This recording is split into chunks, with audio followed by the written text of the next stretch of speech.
So, Indian polity, branches of government. So, three branches of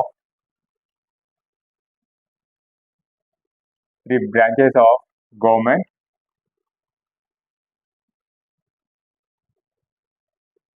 so three branches of government ప్రభుత్వ అంగాలు. So ప్రభుత్వంలో ఎన్ని అంగాలు ఉంటాయి? సో ప్రభుత్వంలో మొత్తం మూడు అంగాలు ఉంటాయి. So first one legislative, second one executive, third one judicial. అంటే శాసనసభ, కార్యనిర్వహణ సభ, న్యాయ సభ. So government of organs three. So first one executive branch, executive branch. So second one legislative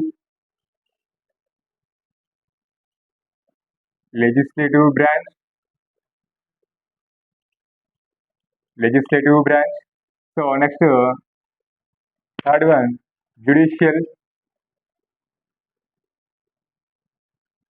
judicial branch.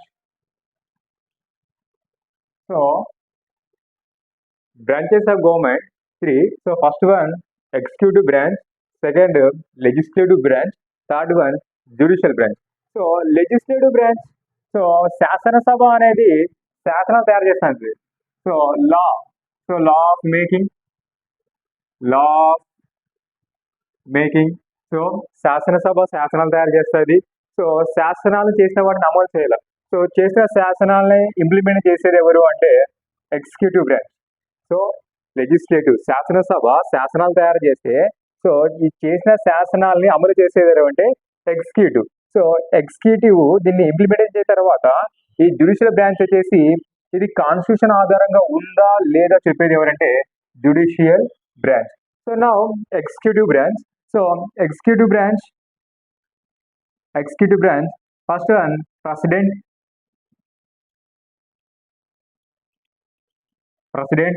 Next vice president, vice president. So next one prime minister,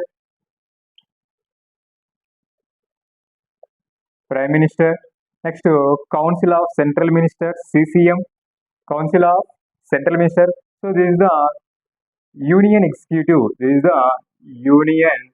executive, కేంద్ర సభ.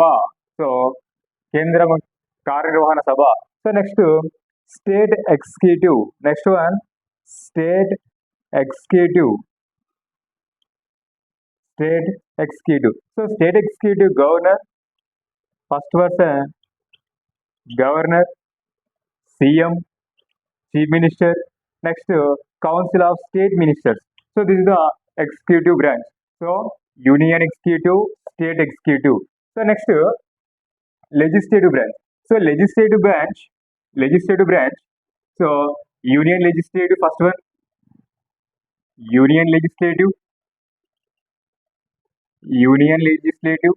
So union legislative Lok Sabha,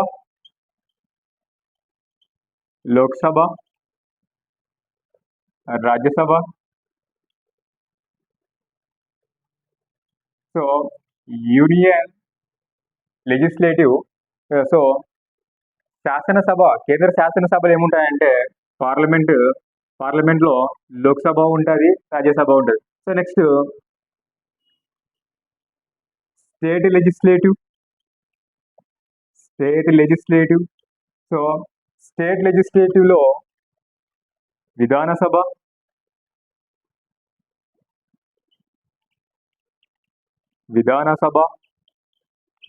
and Vidhana Parishad.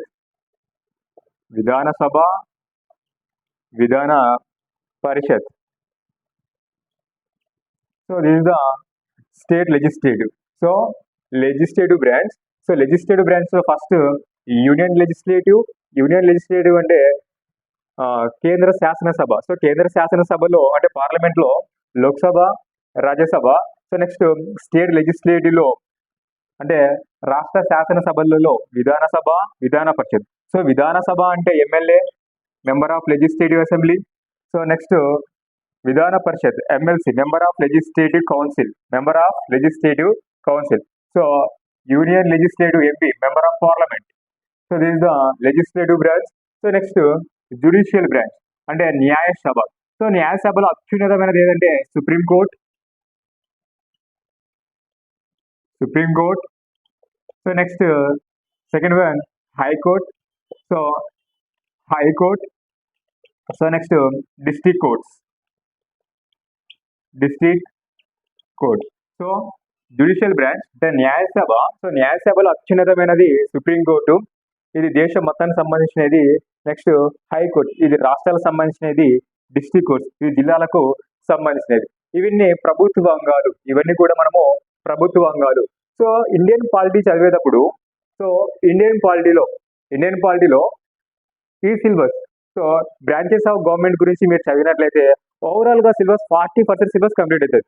దాదాపుగా ఈ government of organs చదివినట్లయితే 40% syllabus complete అవుతుంది. ఎలా అంటే president గురించి, vice president, prime minister, council of central ministers, state executive లో governor, CM, CCM. So ఇవన్నీ కూడా మనకి చాప్టర్ వైజ్ గా ఉంటాయి. సో నెక్స్ట్ లెజిస్లేటివ్ బ్రాంచ్ లో కూడా యూనియన్ లెజిస్లేటివ్ లో లోక్సభ గురించి ఉంటుంది మనకి టాపిక్, రాజ్యసభ గురించి టాపిక్ ఉంటుంది. సో నెక్స్ట్ స్టేట్ లెజిస్లేటివ్ గురించి ఉంటుంది, విధాన పరిషత్ గురించి ఉంటుంది మనకి. నెక్స్ట్ జ్యుడిషియల్ లో supreme court, high court, district court. So overall గా ఈ సిలబస్ మొత్తం, సో గవర్నమెంట్ ఆఫ్ ఆర్గన్స్ మనం కంప్లీట్ చేసినట్లయితే ఓవరాల్ గా 40%, సో 40% సిలబస్ కవర్ అయిపోతుంది. సో ఏ సిలబస్ మీరు చదివితే అంటే ఈ సిలబస్ మీరు చదివినట్లయితే దాదాపు అంటే 40% సిలబస్ కంప్లీట్ అవుతుంది. ఓకేనా?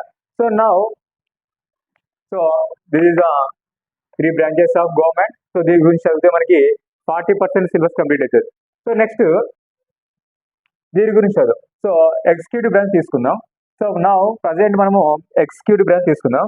సో ఎగ్జిక్యూటివ్ బ్రాంచ్ లో ఏమేమి ఉంటాయి? సో ఎగ్జిక్యూటివ్ బ్రాంచ్ లో ఫస్ట్ యూనియన్ ఎగ్జిక్యూటివ్ తీసుకుందాం. సో యూనియన్ ఎగ్జిక్యూటివ్ లో ఏమేమి ఉంటాయి? ప్రెసిడెంట్ ఉంటాడు, వైస్ ప్రెసిడెంట్ ఉంటారు, ప్రైమ్ మినిస్టర్ ఉంటారు. So next council of central minister. So this is the executive branch లో union executive. So next so first union executive.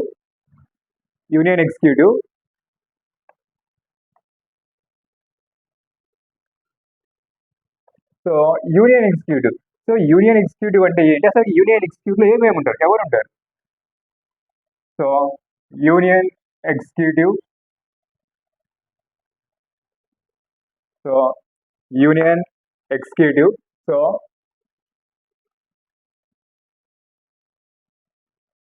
Union executive. So union executive అంటే కేంద్ర కార్యనిర్వహణ సభ అర్థం, కేంద్ర కార్యనిర్వహణ సభ. సో ఈ కేంద్ర కార్యనిర్వహణ సభలో ఎవరెవరు ఉంటారంటే first president. So next vice president,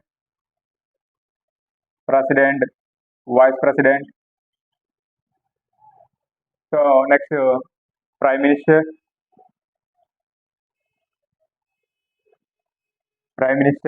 so next council of central ministers, CCM means council of central ministers. So next advocate general of India, SEI. So advocate general of India. So this is the union executive. So union executive లో అంటే కేంద్ర కార్యనిర్వహణ సభలో first రాష్ట్రపతి, ఉపరాష్ట్రపతి, ప్రధానమంత్రి, కేంద్ర మంత్రి మండలి, next attorney general of India. So వీళ్ళందరినీ కలిపితే మనం ఏమంటామంటే యూనియన్ ఎగ్జిక్యూటివ్ అంటాం. సో నౌ ఫస్ట్ స్టార్ట్ చేద్దాం. ఇప్పుడు ప్రెసిడెంట్ గురించి తెలుసుకుందాం. సో ప్రెసిడెంట్ అంటే ఏంటి, వైస్ ప్రెసిడెంట్ రూల్స్ ఏంటి, అసలు పవర్స్ ఏంటి, ఫంక్షన్స్ ఏంటి. సో నెక్స్ట్ ప్రైమ్ మినిస్టర్ అంటే prime minister functions, duties. Next council of central ministers, ACI. So ఒక్కొక్క టాపిక్ గురించి తెలుసుకుందాం. So now president.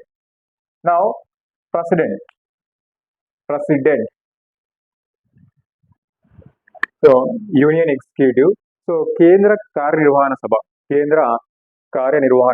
సో కేంద్ర కార్యనిర్వహణ సభలో ఎవరెవరు ఉంటారు? సో కేంద్ర కార్యనిర్వహణ సభ అంటే ఏంటి? సో కేంద్ర కార్యనిర్వహణ సభలో రాష్ట్రపతి, ఉపరాష్ట్రపతి, ప్రధానమంత్రి, కేంద్ర మంత్రి మండలి, attorney general of India. So వీళ్ళందరినీ కలిపితే మనం ఏమంటామంటే కేంద్ర కార్యనిర్వహణ సభ అంటాం. కేంద్ర కార్యనిర్వహణ సభ అంటారు. సో ఫస్ట్ ఆఫ్ ఆల్ మనము ప్రెసిడెంట్ గురించి తెలుసుకుందాం. అసలుకి ఏంటి ప్రెసిడెంట్ ఏంటి, ఆయన రూల్స్ ఏంటి అవన్నీ. సో ప్రెసిడెంట్ రాష్ట్రపతి. సో రాష్ట్రపతి ఆయన వచ్చేసి భారతదేశ ప్రథమ పౌరుడు. భారతదేశ ప్రథమ పౌరుడు. సో మీరు చూసుకున్నట్లయితే ఫస్ట్ ప్రెసిడెంట్. సో రాష్ట్రపతి గురించి మనకి భారత రాజ్యాంగంలోని 5వ భాగంలో ఆర్టికల్ 52 నుంచి ఆర్టికల్ 62 వరకు రాష్ట్రపతి ఎన్నిక గురించి తెలియజేయడం జరుగుతుంది.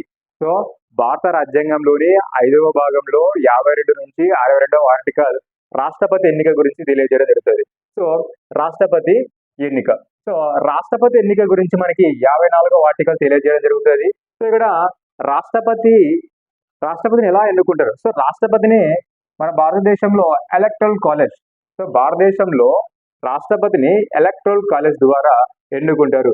సో రాష్ట్రపతిని ఎవరెవరు ఎన్నుకుంటారు? అసలు భారతదేశంలో రాష్ట్రపతిని ఎవరు ఎన్నుకుంటారు? భారతదేశంలో రాష్ట్రపతిని ఎవరు ఎన్నుకుంటారు? సో భారతదేశంలో రాష్ట్రపతిని ముఖ్యంగా ఉభయ సభల్లోని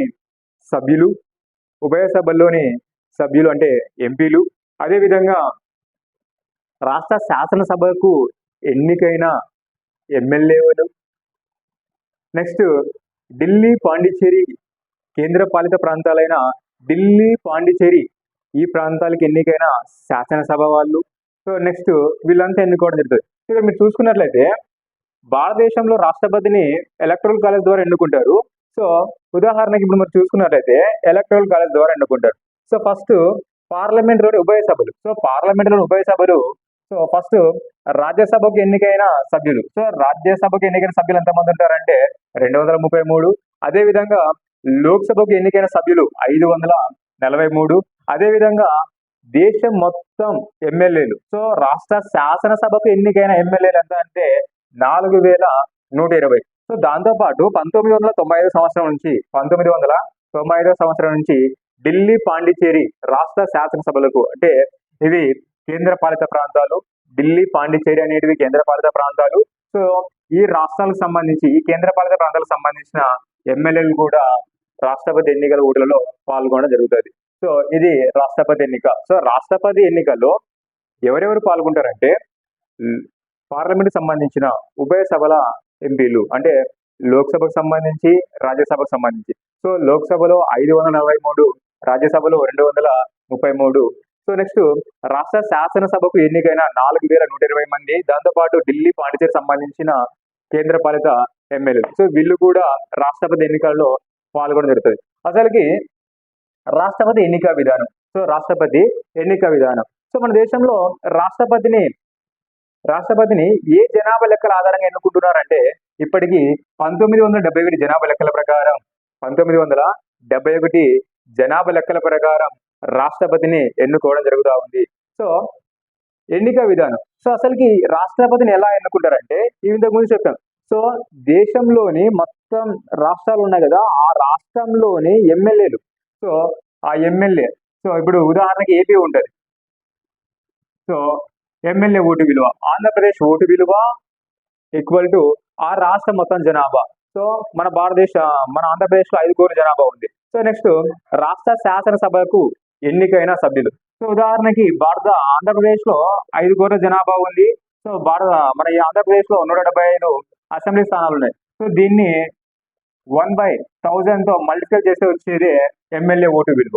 సో ఎమ్మెల్యే ఓటు విలువ, ఆ రాష్ట్రం మొత్తం జనాభా, రాష్ట్ర శాసనసభకు ఎన్నికైన సభ్యులు ఇంటూ 1/1000. సో ఇది ఎమ్మెల్యే ఓటు విలువ. సో నెక్స్ట్ ఎంపీ ఓటు విలువ. సో ఇక్కడ ఎంపీ అంటే లోక్సభ, అదేవిధంగా రాజ్యసభకు ఎన్నికైన. సో లోక్సభ మరియు రాజ్యసభకు ఎన్నికైన వాళ్ళు కూడా ఇక్కడ ఓటు హక్కు పాల్గొంటారు. సో ఫస్ట్ ఎంపీ ఓటు విలువ. సో ఎంపీ ఓటు విలువ ఎలా కనుక్కుంటామంటే అన్ని రాష్ట్రాల శాసనసభకు ఎన్నికైన సభ్యులు, దాంతోపాటు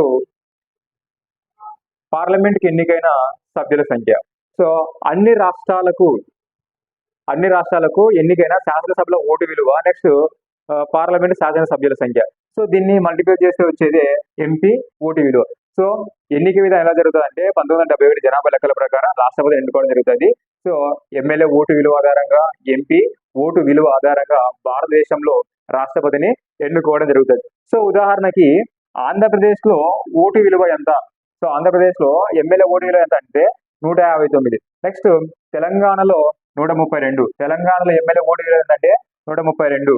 సో నెక్స్ట్ భారతదేశంలో అత్యధికంగా ఓటు విలువ ఉన్న రాష్ట్రం ఏదంటే ఉత్తరప్రదేశ్ 208. సో అత్యంత తక్కువ ఉండేది వచ్చేసి Sikkim 7. So next MP vote విలువ. సో దేశం మొత్తం మీద ఎంపీ ఓటు విలువ అన్ని రాష్ట్రాల్లో ఒకే విధంగా ఉంటుంది. సో దేశంలో ఎంపీ ఓటు విలువ 2022 ప్రకారం 2022 ప్రకారం ఎంత అంటే 700.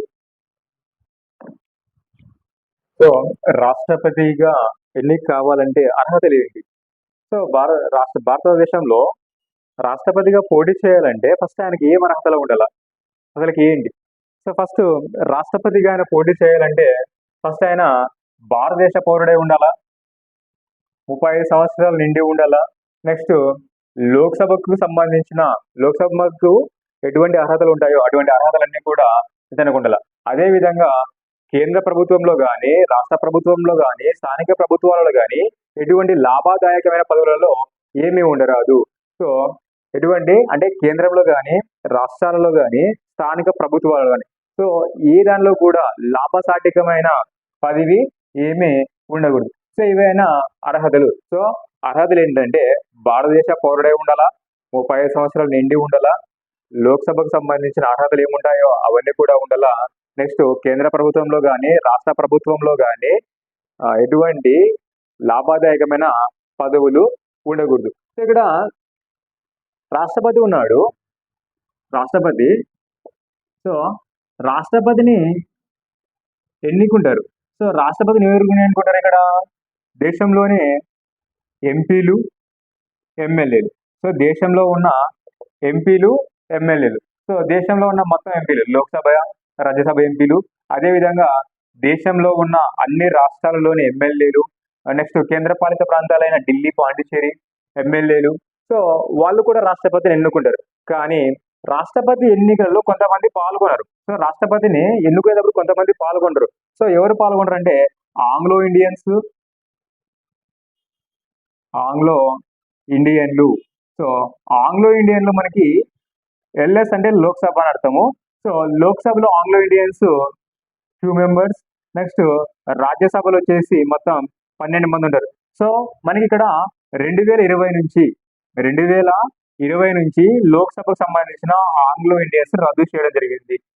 సో ఆంగ్లో ఇండియన్లు లోక్సభకైనా, రాజ్యసభకైనా వీళ్ళు రాష్ట్రపతి ఎన్నిక విధానంలో పాల్గొనరు. సో వీటితో పాటు రాష్ట్రాల్లోనే ఎమ్మెల్సీలు. సో కొన్ని రాష్ట్రాల్లో విధాన పరిషత్ ఉంటుంది. సో విధాన పరిషత్ అంటే MLC, member of legislative council. So member of legislative council వాళ్ళు కూడా రాష్ట్రపతి ఎన్నిక విధానంలో పాల్గొనరు.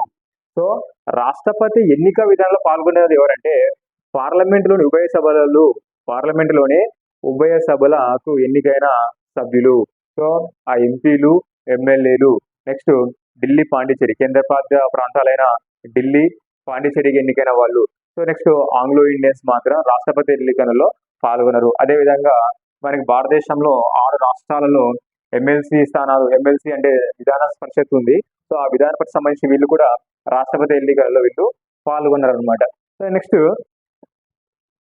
వీళ్ళు రాష్ట్రపతి ఎన్నికల్లో వీళ్ళంతా పాల్గొన్నారు. సో నెక్స్ట్ ప్రమాణ స్వీకారం.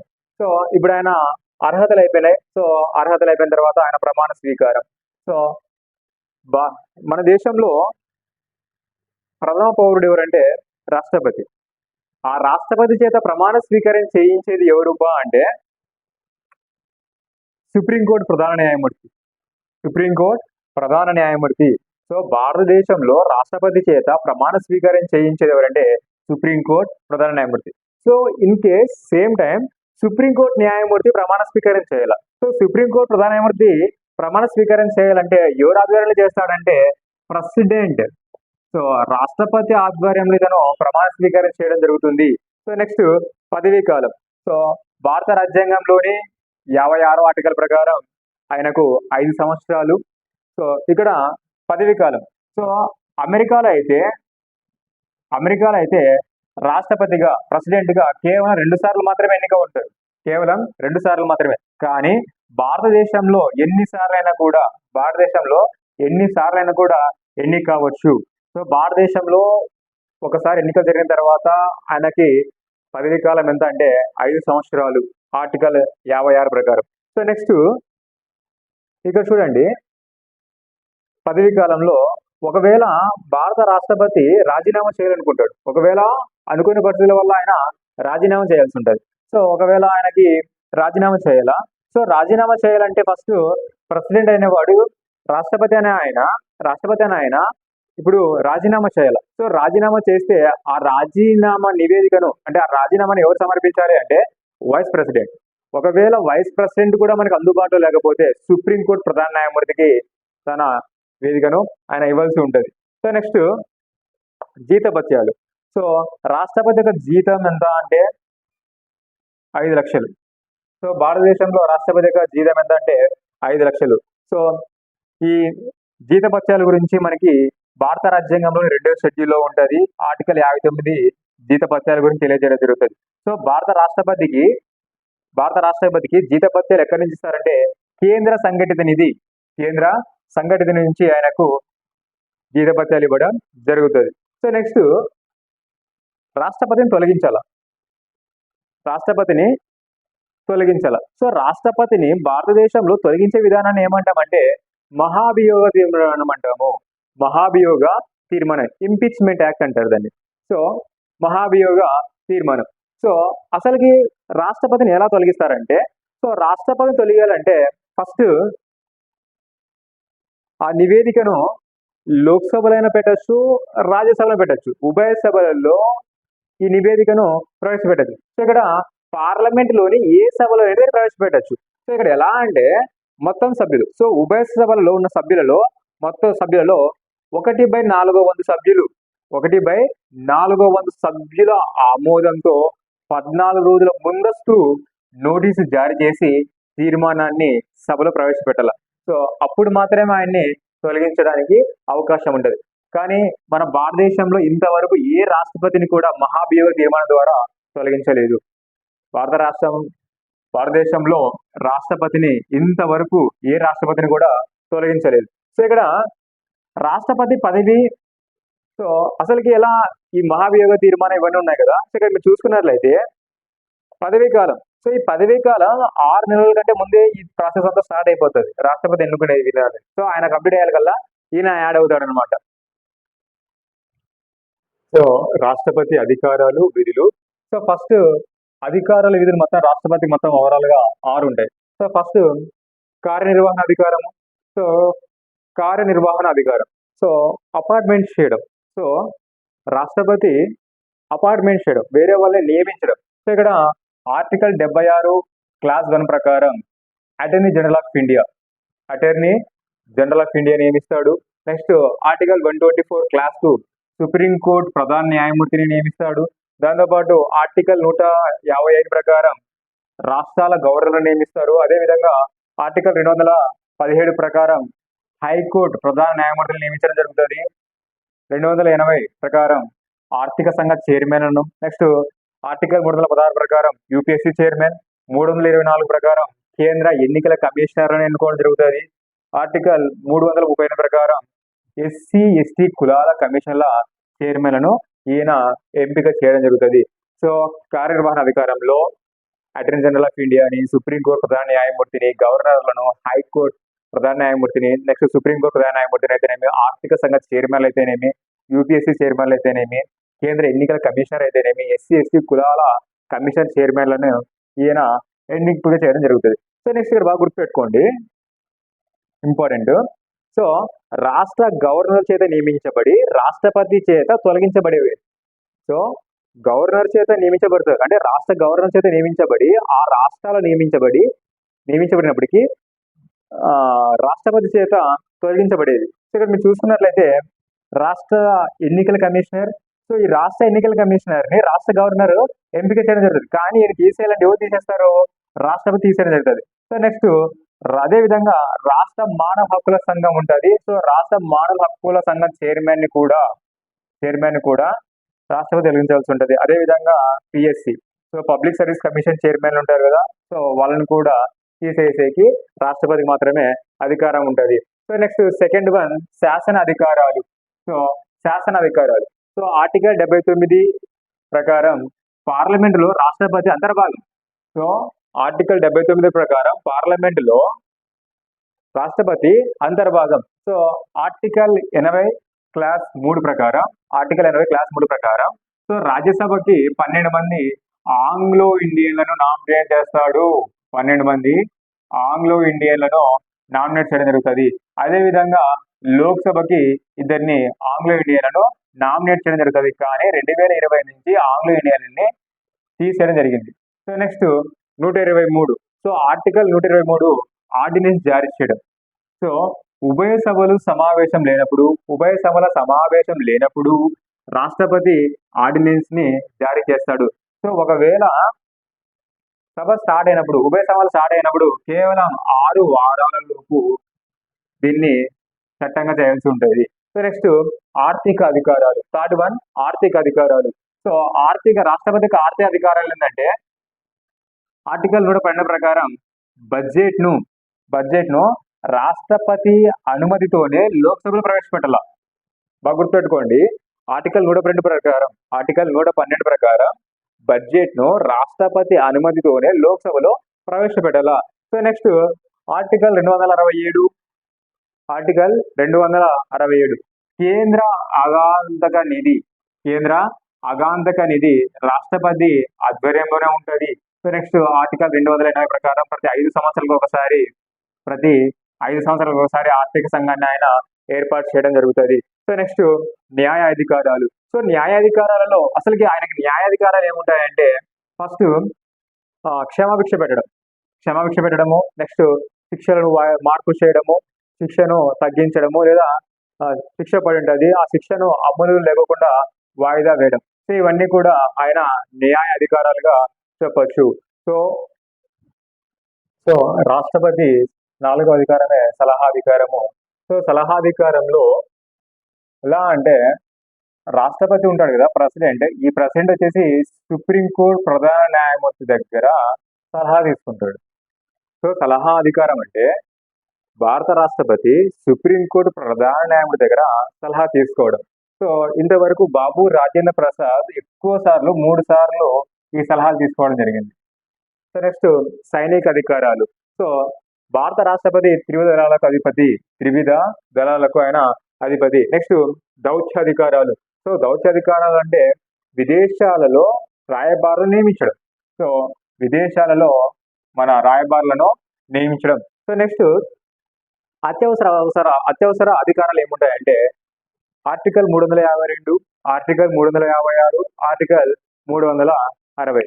సో ఆర్టికల్ 356 ప్రకారం జాతీయ అత్యవసర పరిస్థితి ఏర్పడినప్పుడు అత్యవసర పరిస్థితిని ఆయన చేయడం జరుగుతుంది. సో నెక్స్ట్ 356 సో రాష్ట్రపతి పాలన విధించడం జరుగుతుంది. నెక్స్ట్ 360 ఆర్టికల్ ప్రకారం ఆర్థిక అత్యవసర పరిస్థితిని నియమించడం జరుగుతుంది.